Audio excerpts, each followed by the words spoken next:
Insap, Inspirasi Sabda Gereja Kristus Raja Paroki Bajiro.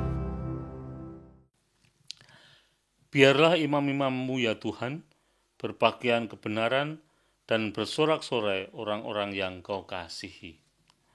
Saudara yang dikasihi Tuhan, kita berjumpa kembali hari ini, hari Kamis 23 September 2021. Dan hari ini gereja memperingati Santo Pius atau Padre Pio dari Pietrelcina yang merupakan seorang imam. Mari kita mendengarkan bacaan hari ini yang akan kita bacakan dari Injil Lukas bab 9 ayat 7 sampai dengan 9. Mari kita simak bersama-sama. Ketika Herodes, raja wilayah Galilea, mendengar sesuatu yang terjadi, ia merasa cemas. Sebab ada orang yang mengatakan bahwa Yohanes telah bangkit dari antara orang mati. Ada lagi yang mengatakan bahwa Elia telah muncul kembali. Dan ada pula yang mengatakan bahwa seorang dari nabi-nabi zaman dahulu telah bangkit. Tetapi Herodes berkata, Yohanes telah kupenggal kepalanya. Siapa gerangan dia ini yang kabarnya melakukan hal-hal besar itu? Lalu ia berusaha untuk dapat bertemu dengan Yesus. Baik saudara, ini sangat singkat bacaannya tapi maknanya sangat mendalam. Dalam bacaan ini dikatakan bahwa Herodes itu ingin ketemu Yesus karena ingin membuktikan Yesus bisa membuat mukjizat dan melakukan hal-hal yang besar. Jadi Herodes ingin bertemu Yesus bukan karena dia percaya, tapi karena dia ragu dengan kemampuan Yesus. Nah, sekarang saya mengajak Anda sekalian untuk bertanya dalam diri Anda masing-masing, apakah Anda juga seperti Herodes, masih ragu terhadap Kristus sebagai anak Allah? Kalau itu yang terjadi, ya harus mulai dilihat kembali bagaimana iman kita kepada Kristus, sampai kita menemukan keyakinan bahwa Kristus adalah anak Allah dan bukan keraguan. Sayangnya banyak di antara kita yang justru ada dalam situasi yang ragu seperti ini. Ya saudara, beberapa waktu yang lalu saya punya seorang teman yang dia merasa hampa imannya sebagai orang Katolik. Lalu tidak lama kemudian saya mendengar kabar dia meninggalkan gereja, meninggalkan Kristus dan memiliki iman yang lain.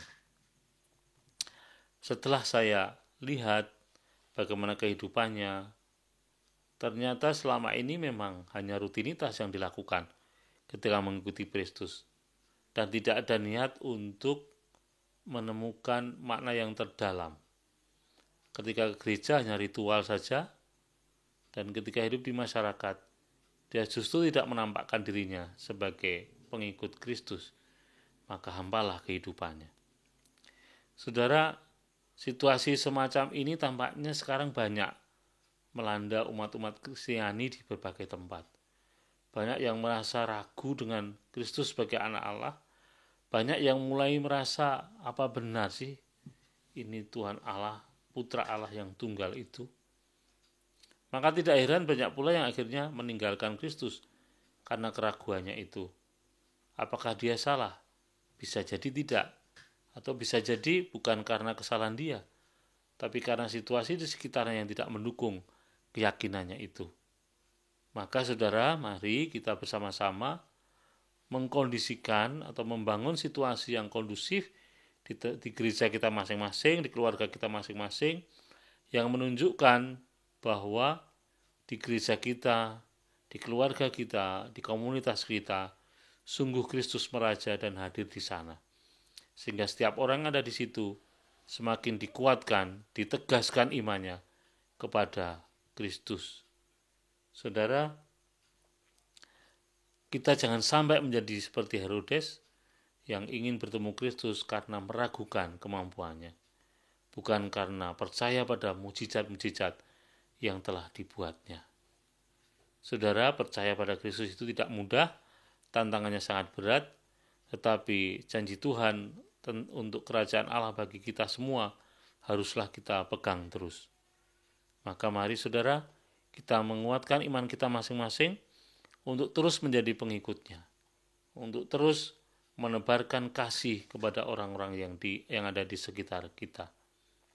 Dan kekuatan yang besar untuk bertemu Kristus dari diri kita masing-masing, bukan karena kita meragukan statusnya atau meragukan posisinya sebagai putra Allah, tetapi sebaliknya kita sungguh dengan keyakinan mengakui bahwa Kristus adalah putra Allah yang hidup. Maka niscaya iman kita akan terus kuat dan diteguhkan untuk bisa melaksanakan Injil Tuhan dalam kehidupan sehari-hari.